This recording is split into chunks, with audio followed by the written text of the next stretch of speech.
Hello, everyone. Welcome to Mondays with Amanda. I am getting over a cold, so I'm going to be sucking on something today. Welcome to week number 2 of our discussion of the book, The Rhythmic Movement Method. And today I'm going to be talking to you guys about how rhythmic movements link up the brain and why that matters for our uniquely wired kids.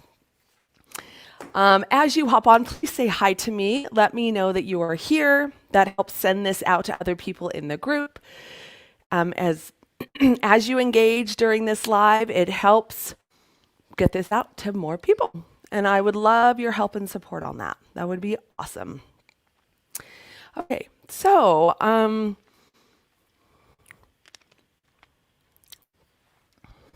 do I get rid of the brand thing? That's funny. Oh, here we go. Comments. Hi, Tiffany. Nice to see you. As you log on, you might need to give me permission. If you'll just give StreamYard permission, I can see your name. I appreciate that. Then I know who I'm talking to. Tell me how your week is, or how your day is going so far. I'm feeling way better. Saturday was just probably the worst of my cold, and so I'm glad that that's kind of clearing up. We're going to be talking a lot about the brain today, and I'm kind of a nerd about it, but I honestly feel like when we can kind of understand sort of the brainy side of it, then sometimes that helps us be more committed to doing the movements themselves. Right? We want to satisfy our mind. So we're like, how does this actually work? Am I just making this up? And I think understanding how these movements link up the brain is super powerful. Okay. And the other thing is, remember, if the early bird pricing for the sensory movement mini course, which is next Friday on the 19th, the early bird special pricing ends on March 10th. So it's $49 right now. It will be going up to $97. So if you want to actually learn these movements and create an actual plan for you and your family, then you want to be in that workshop. Okay. Hi, Mayrav. Nice to see you. So good. Okay. So perfect. All right. So week 2. How many of you guys have this book yet? How many of you maybe ordered one or you're getting one? I mean, it's not required, but I just wondered. Mayrav, I'm sorry you were sick with COVID. I'm glad you're doing better.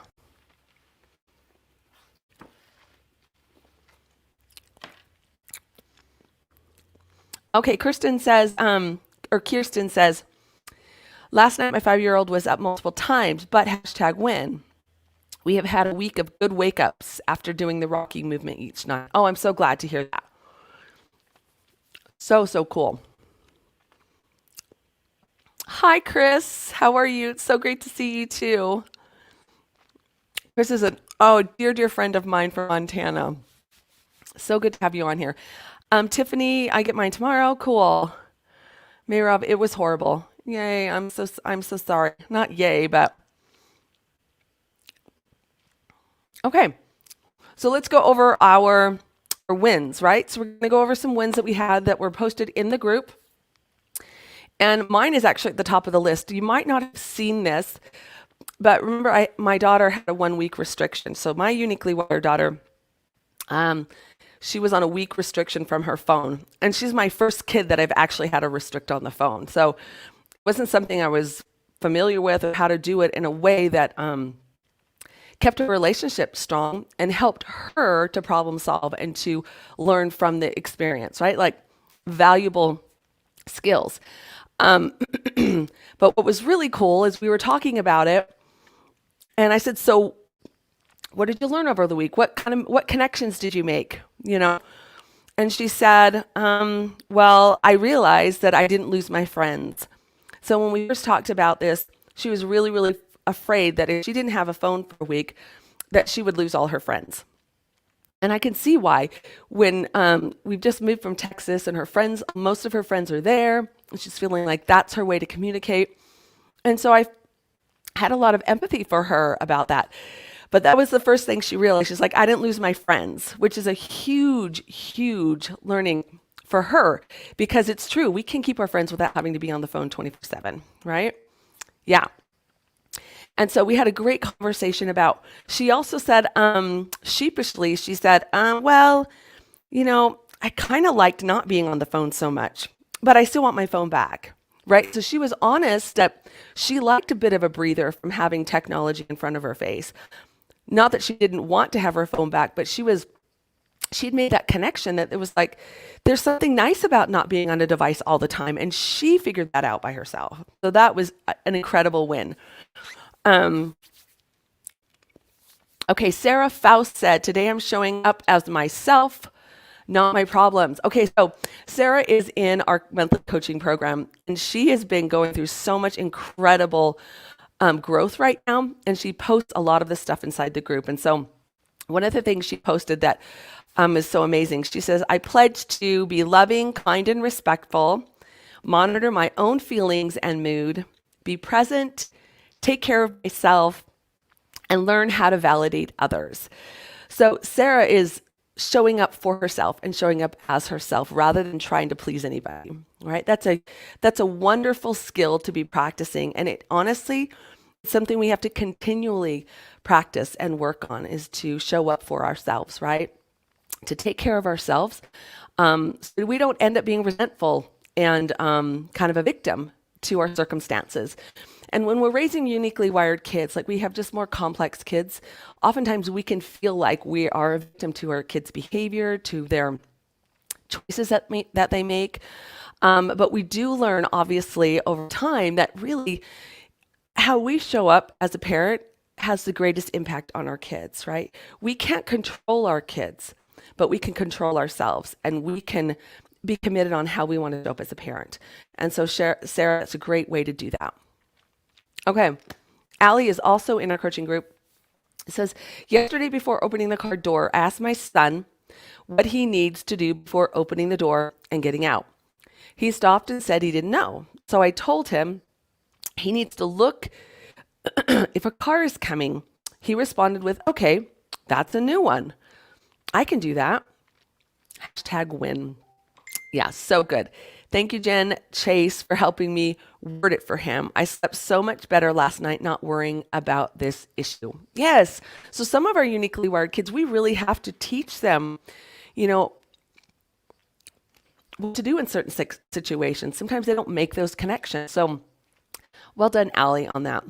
Well done. Okay, Gabby says, tonight we got the biggest win. It's my son's birthday weekend, and I have been making a conscious effort to just let them enjoy and not worry about the house or what they eat. They built forts, fired every Nerf bullet in the house, and ran through every room. Somehow they picked up after themselves and ate a nutritious meal. At bedtime, my daughter told me, Mommy, I'm so proud of you. You didn't get mad at us once today. It was a great day. So this story is so cool, and it kind of is counterintuitive, right? She was worried that they wouldn't eat well and that they'd make a huge mess, but she decided to just kind of relax into it and to be more present with her kids and just allow the kids to enjoy the day. And by the end of the day, they had done everything that she really wanted to have done, right? The things that really mattered to her. And so this is a great example about allowing our kids. Many times our kids will do what they've been taught, but sometimes we overparent, right? We're kind of in their business all the time. It's hard for them to make those decisions. And so I bet, Gabby, you had a really nice weekend as well, right? You didn't have to be worrying and kind of controlling and guiding constantly. Yeah, that's so cool. I love it. Okay. Let's get back over to here. Hi, everyone. So good to have you. Oh, thank you. I'm glad, Jen. You got Sarah's permission to share that win. Awesome. Sorry. Yay. Okay. So what we're going to do is just take a minute to go ahead and get into a place where we can start learning. Okay, so this is just an invitation to come to this present moment. Okay, if you're looking at your phone while you're listening or you're scrolling something, I would just invite you to turn off your phone, close any other tabs you might have open, and just be here right now for a minute. We're going to take a few deep breaths and we're going to consciously relax our muscles and help ourselves get into a place of learning. Okay, so we'll go ahead and just take a nice deep breath. Remember, we're filling up our belly. When we take a nice deep breath, we're not necessarily bringing our arms up. Okay, so breathe in nice and deep. Hold it. And breathe out. And relax those shoulders. Good. Take another deep breath in. Hold it. And breathe out. And let that relaxation settle you down and almost ground you. If you've got your feet on the ground, just notice a grounding feeling where you can feel your feet on the ground. And imagine that you're like growing roots out of your feet. This might sound kind of funny, but this is a way for us to get grounded and be here in the present. Notice what your feet feel like. Notice what you can hear. Notice what you can see if you have your eyes open. Okay, and one more nice deep breath. And hold it. And let it out. Awesome. Okay, perfect. Welcome to today's class / book discussion / class. Okay, let's see if there's any questions. Okay, so Chris posted something. I'll have to look at that. Let's see. My kiddos have been embracing this SOS of self-regulation. My son getting back into pausing the button and then doing 5-finger breathing. Also been working on making our quiet calm down corner. Awesome. So if you can give me permission, whoever that was, I'd love to know who you are, who made that comment. And since we're here, I'm going to just make my own pause button. Right? We make our pause button, and many family in their group, that's something they do each morning, is everybody draws a pause button on their hand, and they can help support each other throughout the day when they feel like they need to just take a second and breathe. Okay.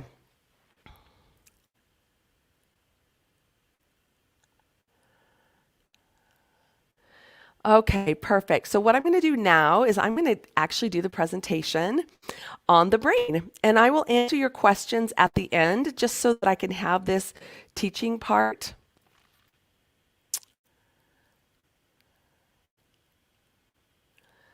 Okay. I'm going to start this. Perfect. Okay, here we go. So this is the second week of discussing the rhythmic movement method by Harold Blomberg. Okay, how to link up the brain.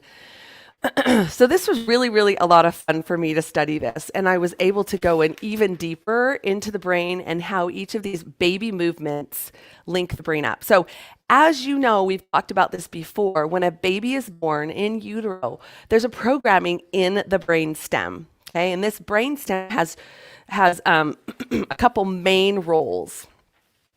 It is to help that human survive and to have patterned movements so that that human can eventually get on their hands and knees, stand up and walk, take care of themselves, explore the world, gather food, eat, and do all the things that we as humans need to do, right? And when our babies are born, there's many professionals that call the first 3 months of life the fourth trimester. This is the time when the baby is sleeping a lot. The baby does not have any ability to consciously move their body. All of their movements are programmed from their brainstem, okay? And these rhythmic movements we're talking about are these tiny infant movements that help develop the brain and link up the brain. And how that works is really, really fascinating. And that's why we have put together that sensory movement mini course to actually teach these movements so we can help link up the brain. We can link up the brain for our kiddos, for ourselves as adults at any time. So for whatever reason, if the brain is not efficiently linked up, you're able to do these movements to help do that. Okay, so movement is food for the brain, right? We've talked about that before. It helps stimulate the senses through this movement, which helps create nerve nets all throughout the brain, linking the whole thing up. Okay, it links the brainstem and the cerebellum, and it links the basal ganglia and the limbic system and the prefrontal cortex, connecting everything together. And it does this through these sensory movements. The book is called Rhythmic Movements, but really these rhythmic movements create sensory input that activates the brain and helps develop the brain and mature the brain. Okay, so when they do these movements, these are tiny little movements that babies make that eventually get them up on their hands and knees, their ability to sit up. Okay, so when this information, when that child starts doing these rhythmic movements, they start activating through the sensory system, specifically the tactile, the proprioceptive, which is the ability for to feel your muscles and joints in your body, as well as vestibular, which is your balance mechanism. So when we do these rhythmic movements, it stimulates tactile, proprioceptive, so the muscles and joints. The brain can start to detect the body, and the vestibular, which is the balance system. Okay, and what this is called, it's called the they call it the RAS. This is called the reticular activating system. Activating system. Okay? What this does is just these simple movements and the feeling of the skin being rubbed by, rocked by their mother or on the ground when they have some tummy time. It activates the reticular activating system, which arouses the cortex of our brain. So if you've done any research into like the Romanian orphanages when babies were just left in crib, they weren't really touched, they weren't really held, and how their brains really were underdeveloped and not mature because they were not receiving that input that is so necessary to link up the brain. Okay? So when we carry a baby around and there's the movement that activates the tactile and the vestibular and the proprioceptive, when our babies have plenty of room to move on the ground, that also activates this system and arouses the cortex. So if a child isn't getting enough input, and this can be because of lots of different reasons, maybe your child sat in a car seat for a long time. My uniquely wired child was in a swing a lot. Now I carried her on the front of me, but because she was my fourth child, she was in a swing a lot. And she slept in the swing just so that I could juggle all these kids.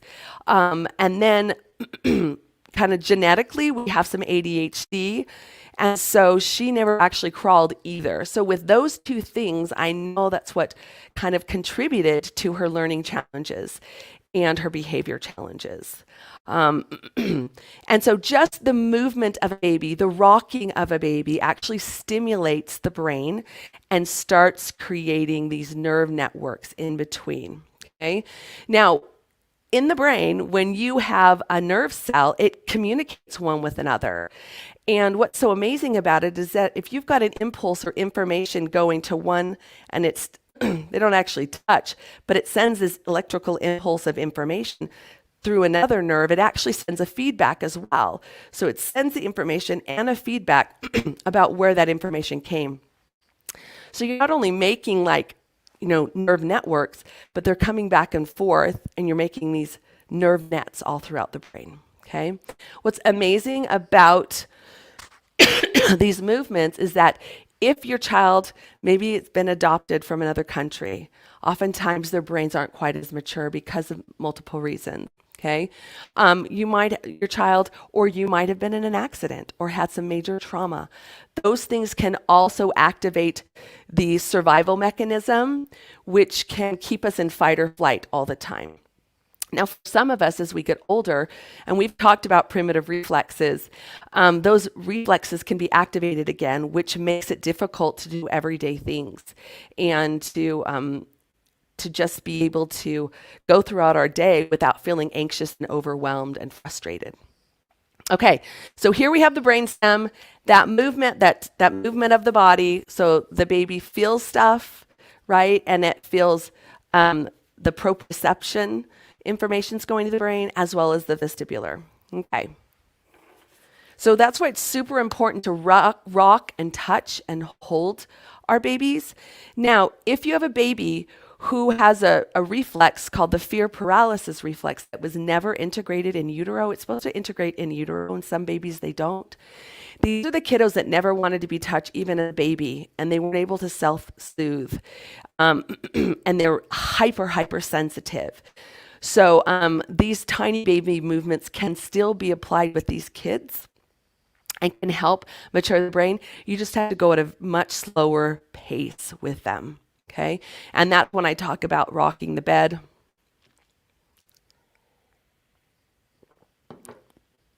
Gently, or even when they're asleep. Okay, awesome. So here we have the cerebellum.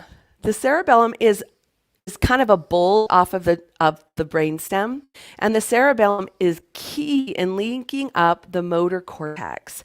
So as we do these rhythmic movements, these baby movements, it's activating the cortex of the brain, sending that sensory input, creating the nerve networks, but it's also inputting information into the cerebellum that links up the left side of the brain, which is the language portion of our brain. Okay, so kiddos that maybe weren't speaking as clearly or as well, by doing these rhythmic movements, it can increase their ability to express and their language. So the cerebellum is really, really important in its connection to the motor cortex. Okay. When they're doing these rhythmic movements as well, what's happening is they are turning into, from the primitive reflexes. So we talked about that. Primitive reflexes are those patterned baby movements that are programmed into the brainstem that creates these movements so that the baby can eventually get up and walk and run. And actually, these reflexes turn into postural reflexes, okay? And I didn't write this one on here, but another part of the brain is called the basal ganglia. Now, the basal ganglia, I'm going to write this down for you.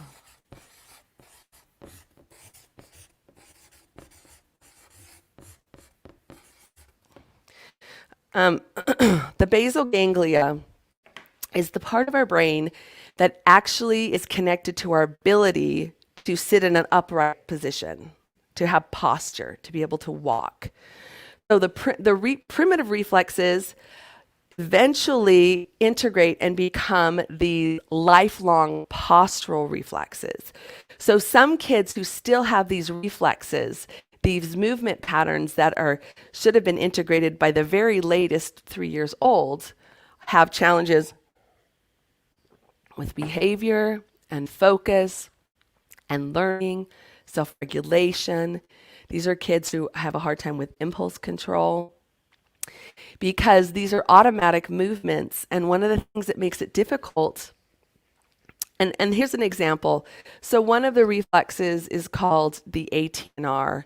And my daughter, who's almost 23 now, a couple years ago, I tested her because she'd gotten into a lot of car accidents. So one of the things that reflexes do, and as you integrate them, when you integrate your reflexes, you're actually able to move your body independent of one another. But reflexes help the baby stay alive, help the baby move, and help develop the brain. But if your body is still stuck together, it's really hard to learn. You can get tired out quicker because you have to consciously think about it. So when she would drive a car, she realized she couldn't look over her shoulder to check the window because if she did, her arms would turn the steering wheel. Okay? So every time she would turn her head, it would move her body. Now that's called the ATNR reflex. That's specifically to help a child move back and forth, and it helps eventually with crawling and things like that. But when that reflex is still active, it's very difficult for her to drive. So I asked her, well, do you ever look over your shoulder? No, I don't look over my shoulder anymore because if I do have to, I have to fully concentrate because I know that my arms are going to want to move. So I have to look around, but I have to think cognitively, don't move your arms. So some of our kids, if they still have active reflexes, which these rhythmic movements integrate, which is amazing, then it's really hard for them to concentrate. It's hard for them to write because they might have a reflex in their hand that makes it difficult for them to do those things. So when those reflexes are still active, our kids really struggle. So the basal ganglia, these primitive reflexes mature the basal ganglia, which is where you're going to have your lifelong postural reflexes. This is to help kids. So one of the postural reflexes would be if I bend my head bend my body this way, my head naturally counterbalances it so that my eyes stay parallel with the ground, right? So if you're standing here and you kind of move your hip out, do you see how my head turned this way? So that the eyes would stay. So same thing happens if you bend forward or bend backwards. You have the head righting reflex. It keeps your head in a position where you're going to be able to see around you in a way so that you can move throughout the world. Even if you kind of fall this way, you're going to know how to correct that because of this reflex. Okay, so these postural reflexes are extremely important, and they are held here in the basal ganglia. Okay. So as we do these rhythmic movements, they integrate the primitive reflexes and you're able to access more of these postural reflexes. So think about a baby, if you've ever seen a child who really slumps over while they're playing, right? It doesn't have a really nice straight back. Kiddos that don't have these natural postural reflexes oftentimes have primitive reflexes that are still active. And so it makes it hard for them to breathe. The breathing is shallow. It's hard to keep their shoulders back and their back straight, and they tire out easily. And this is even kiddos in the classroom, kiddos that can't play very long. When primitive reflexes are still active, a lot of times our kids have really low muscle tone. So for my uniquely wired kid, if I have her hold her arms out, she can't hold her arms out very long because she has such she used to have such low muscle tone in her arms. It was exhausting to hold her arms out. Okay, that's one way you can tell there might be some reflexes that are active here if they have really low muscle tone. Okay. So this cerebellum, the last thing I want to say about that is the cerebellum helps us have smooth, coordinated movements. It's really important for us to be able to walk and feel calm and feel balanced and connected. And the cerebellum is really key in this.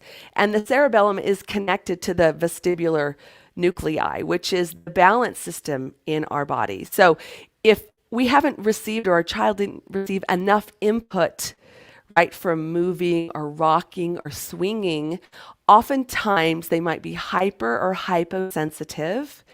And so the information in the nerve networks has not been built efficiently. And so it's difficult for them to have smooth, coordinated movements. So you might have a child who's really clumsy, or a child that is afraid of heights or doesn't feel comfortable out on the playground. This is indicative of a child who needs more specific input to help finely tune the vestibular system, and that's connected to this cerebellum.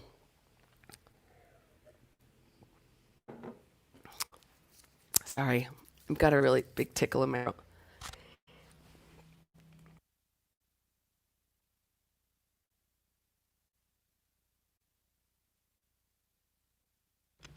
Okay, hopefully you did not hear me coughing.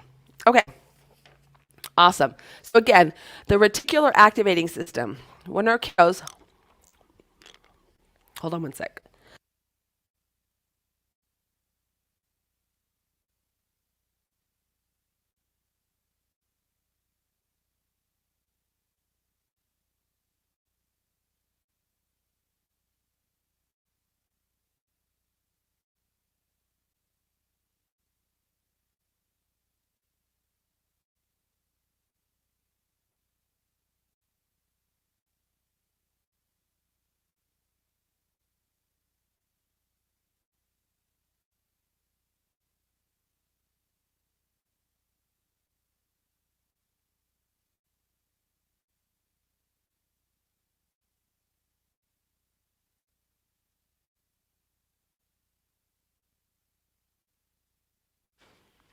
Okay,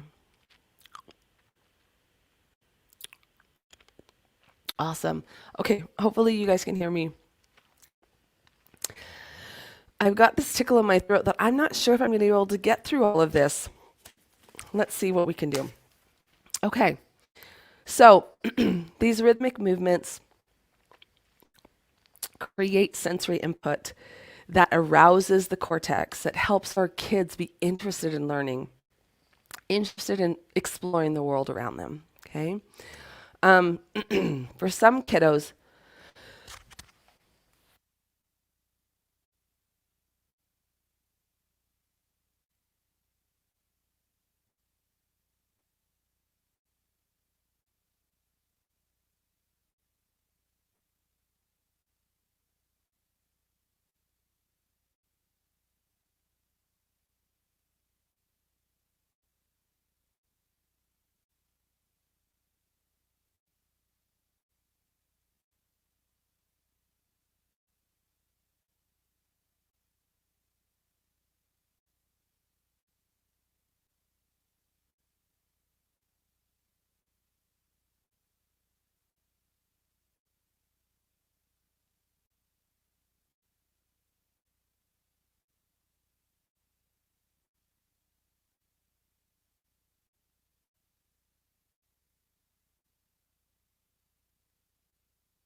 thank you. My phone wasn't on. Okay.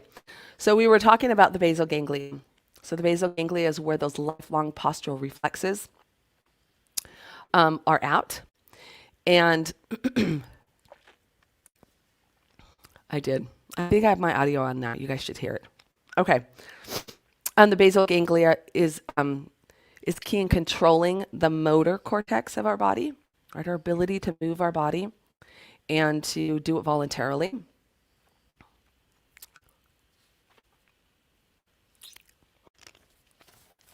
Okay. Can you guys hear me now?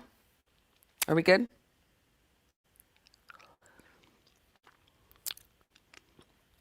All right. Do you guys have it now? Can you hear me? Okay.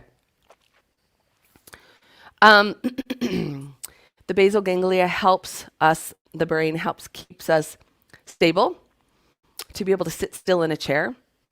So if we have not matured those reflexes to those postural reflexes, it's going to be really hard for a kiddo in school to sit in their chair or to sit in circle time.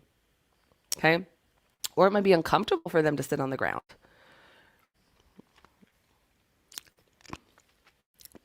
These postural reflexes helps us in going from sitting to sitting, right? These are the things that just help us move throughout space, and they're all coming from the basal ganglia, okay? And we're unconscious of those things for sure.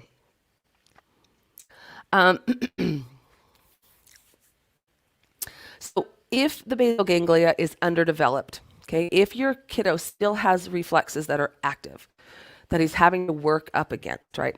That he's automatically getting tired because his body's connected to one another. It can make their ability to learn, it's impaired. It's difficult for them to learn and to do things.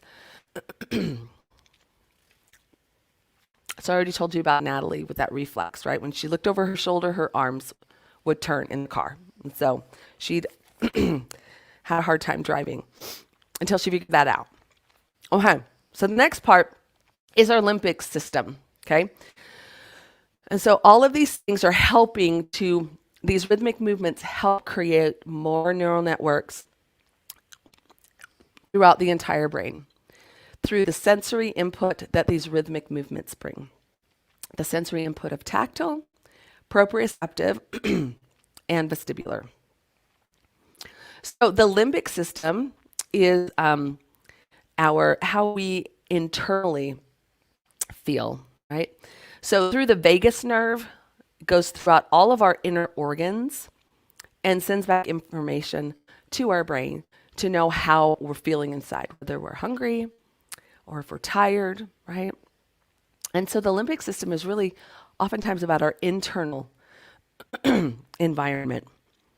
This is also where we have the need for connection, right? Because we're mammals, when our babies are born, we're pretty much helpless. And there's specific reflexes that keep the baby alive to be able to make noise so that the mother comes and takes care of that baby. And the limbic system is also about connection and relationship. And also, our thoughts can also trigger the limbic system. Like we can tap into the limbic system. So inside that, there's lots of different parts in the limbic system. The amygdala part is where we feel fear or anger. And that's where we also, where we have the drive for hunger or to procreate. The other part of the limbic system is the hippocampus, which is all around memory, right? So it's where we go from short-term to long-term memory. So it's really important that we've linked up the limbic system through the rhythmic movement so that our kiddos are able to take that short-term memory and put it in long-term memory. The limbic system is also where new stem cells are created. That's where all the new cells for the brain are created. So it's really important. So there's this interesting study, and you'll find it in the book, under the sections under the limbic system. Let me look at that. It is page 107. In the 1950s, Dr. Harry Harlow did some research with some rhesus monkeys. So he took these baby monkeys and he gave one set of monkeys a wire mother, just this monkey kind of made out of wire. And even they would feed the baby with this wire monkey, okay? And then in the other group of monkeys, they made a wire monkey, but they put terry cloth on it. So something soft so that that baby could grab onto it when it needed to be nurtured or to be taken care of. And they found a stark difference between the two sets of monkeys. Even though both of them were fed by these fake mothers, the one that didn't have the soft, the cuddly, like the tactile, comfortable, reassuring terry cloth on it, those monkeys were able to explore, see more of their environment. They were more curious. They had greater intelligence compared to the monkeys that just had a wire mother, okay? One that didn't comfort them with tactile. They did the same thing with movement as well. They had some monkeys that were actually getting vestibular input and how much more their brains had grown because of getting that tactile and vestibular input. So the rhythmic movements do that for you and for your child. It gives you the tactile, the proprioceptive, so it helps create healthy muscle tone, and the vestibular information. Yes, all of this information is in the book.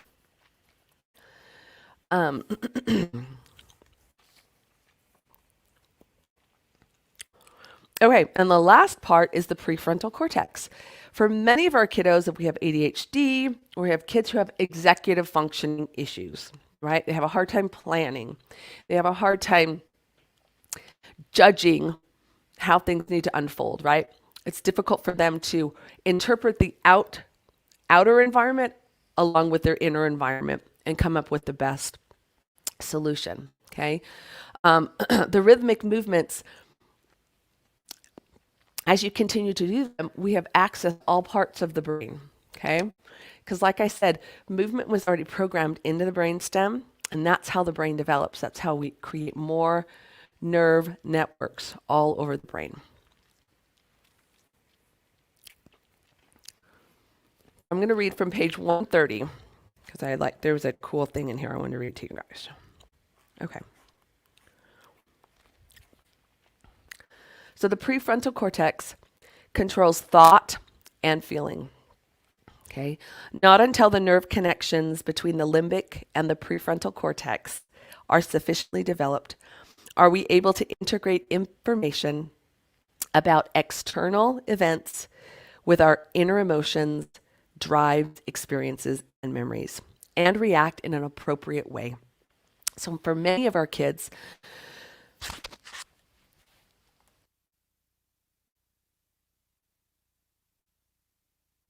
they struggle with behavior, struggle with making friends, they struggle socially, oftentimes because their brains aren't effectively matured and all linked up. So they're not able to get along with kids oftentimes. They might not be able to problem solve. Okay, so these rhythmic movements touch on every part of the brain, and it's incredibly powerful. Okay, then we can adapt to the changes of the world around us and our own inner needs, right? So many of our kids who are uniquely wired have a difficulty with flexibility, right? When the plans change, they don't know how to balance that out. They're not able to take their thoughts and their feelings and what's going on and make a decision.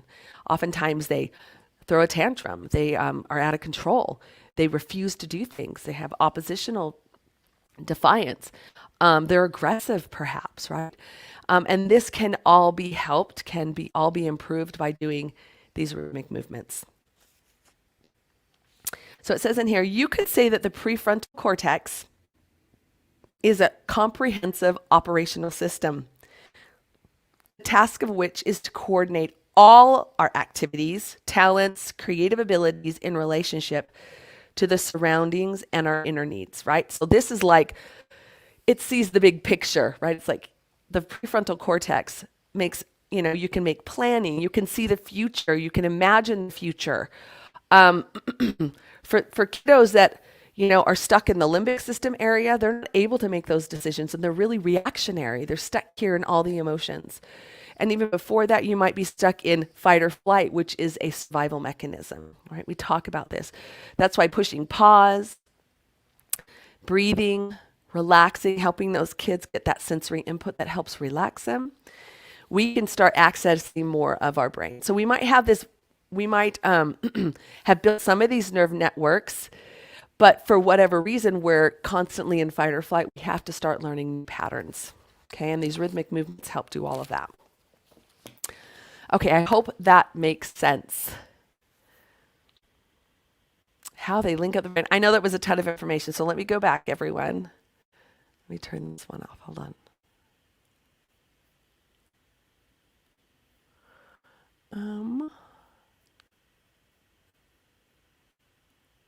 Okay.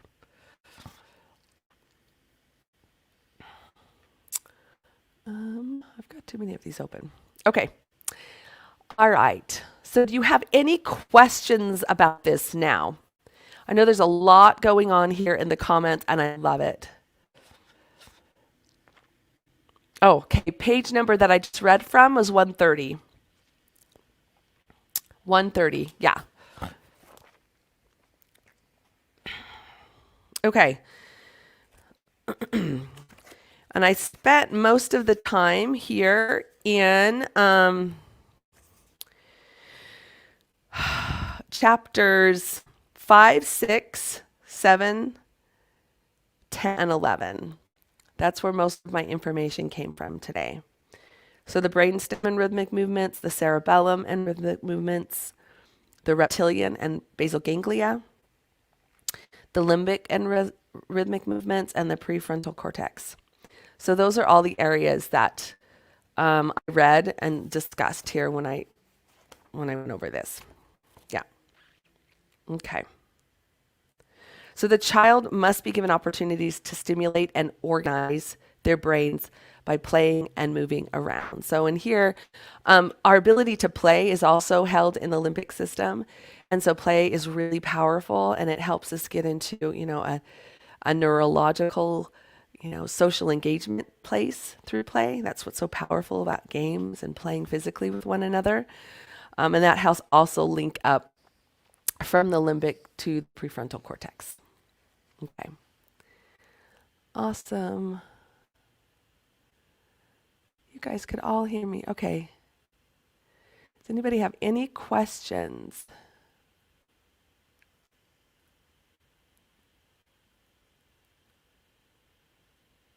Yes.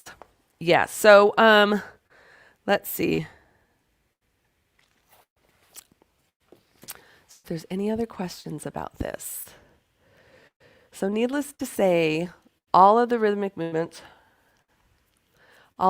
movements link up the brain on all different levels.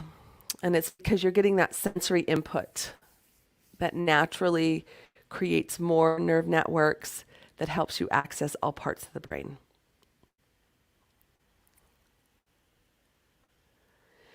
What if all the areas in the brain are struggles or underdeveloped inability in the child? What if all the areas of the brain? Well, the rhythmic movements will help link all of those things. Yeah, they'll help link up all of that. Now, as you get really good with the rhythmic movement, right, which is something that we do every single day for about 5 minutes, not very long, they're able to do that.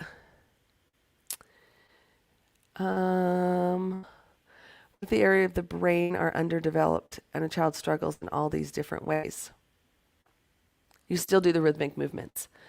And oftentimes when you start these rhythmic movements, for some kids who haven't shown defiance or haven't kind of really found their voice, oftentimes starting to do these rhythmic movements can trigger that development in them.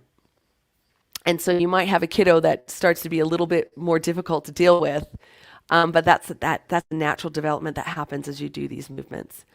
How is this related to brain gym? So brain gym primarily focuses in the limbic area and the prefrontal cortex. Rhythmic movements really focus down here in these in the brainstem, and it links all of this up. So many kids who aren't able to get much out of brain gym movements need to start with rhythmic movements first to develop this lower portion of the brain. And then those brain gym movements, which are really connected to learning and attention, those can help build up the brain as well. So there's a lot of powerful things in brain gym as well. But you have to work down here with the brainstem and the cerebellum first to link that all the way up. Okay.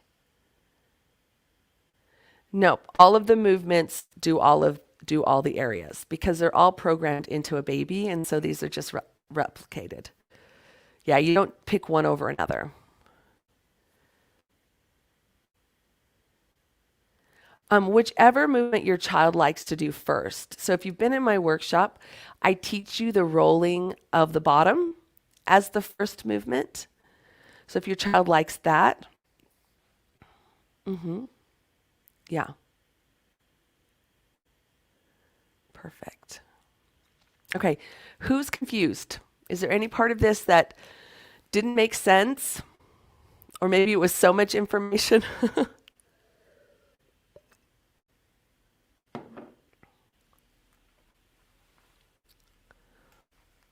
Okay, so Candy says, the beauty of the rhythmic movements is that they address whatever area of the brain are underdeveloped.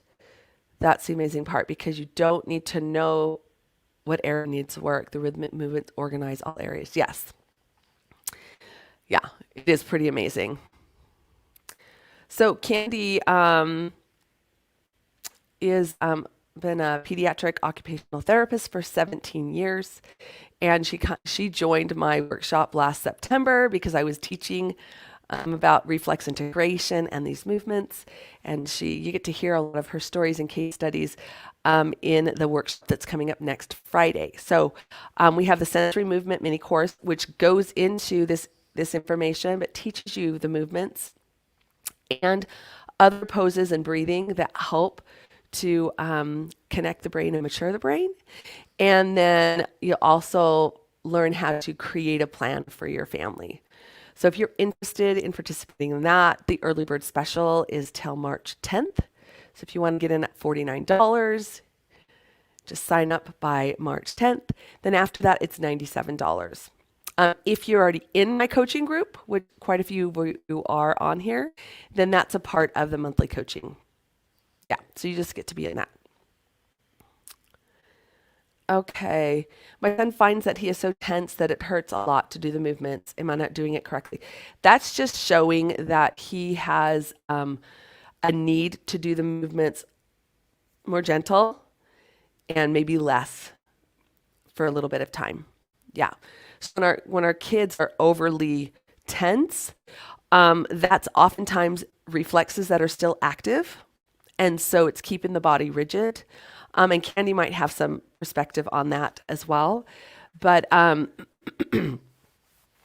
when a child is in fight or flight, they're in this area of fight or flight, oftentimes they have a lot of adrenaline or cortisol in their system that also tenses up, right? And shortens the muscles so that they can get ready to run.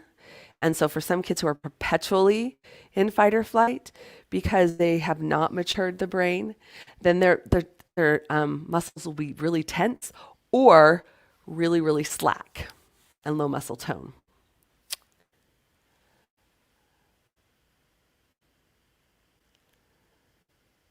Cool. Okay. So any other questions about this? Or questions about the workshop that's coming up?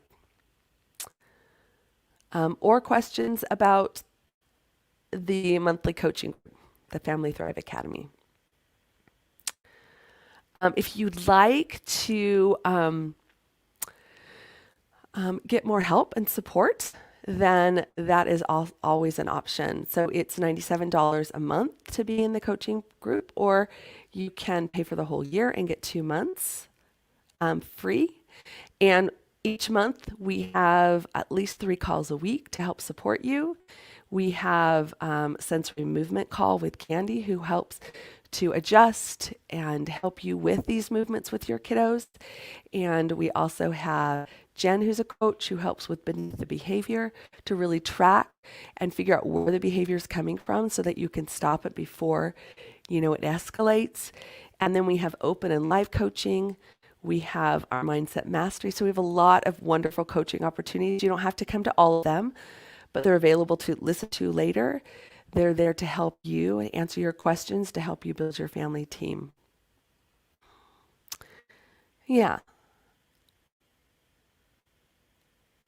I'm barely even touching, and it's not even a minute. I've asked him to try on his own, but he has no muscle tone and hurts still. So I'd be interested, Tiffany, we can talk about this maybe when you come to tomorrow's coaching call. We can talk about what movement you're doing and how we might adjust that to see because you want it to be comfortable for them. That's really important. So you might want to change up which movement you're doing with him. Okay.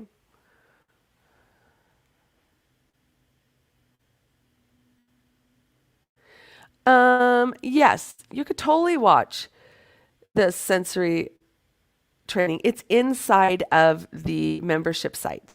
So in your welcome email, it would have had a link to get into the membership site. And it's just it's right there in the membership site.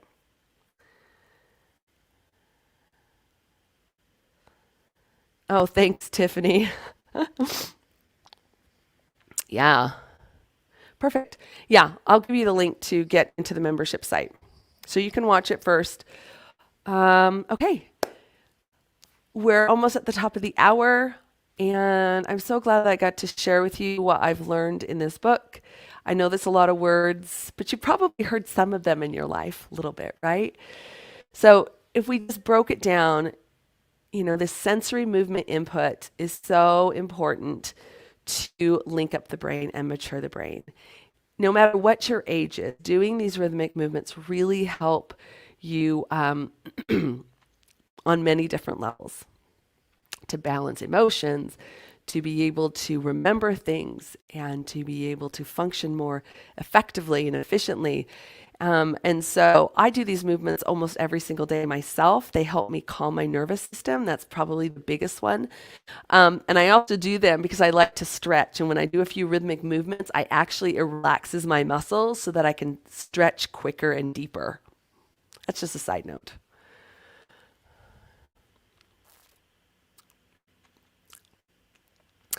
Yes, Kit. Chris, we've got to get on it. Let's talk like in the next day or so.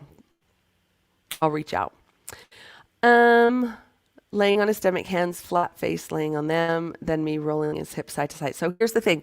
That particular movement is probably not. Let's talk about that. I would suggest a different movement for you, Tiffany. Yeah. So let's talk inside inside the coaching group, and I'll talk to you about a different one.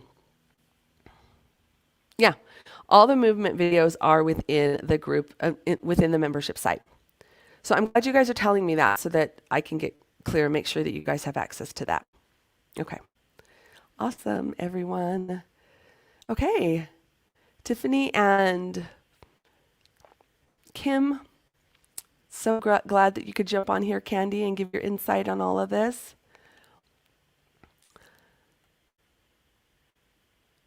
Okay. Let's see. All right. Thank you for joining me today. I didn't give you all of the page numbers, but all the information is in there. And I've read this book a couple times, and like this time through, I'm really, really starting to understand how it works. So be patient with yourself as you're reading this. But next week, we are going to be talking about, I believe it's ADHD and rhythmic movements. We're going to talk specifically about some of the challenges that kids who have ADHD and how to look at it differently. For, most of right now in our culture, for ADHD, many kids are just being medicated, which there's nothing wrong with that per se. But helping the brain develop is going to help them not have to be on that medication perhaps their whole life. Okay. And so if you're looking for more of a natural way to help your kiddos who have a hard time sitting still, learning these rhythmic movements, understanding how reflexes might be playing a part in that, and their inability to sit still and to focus and to pay attention, and their impulsivity might be kind of difficult for you. These rhythmic movements make a huge difference. So we're going to talk about that next week, ADHD and rhythmic movements. So with all of that,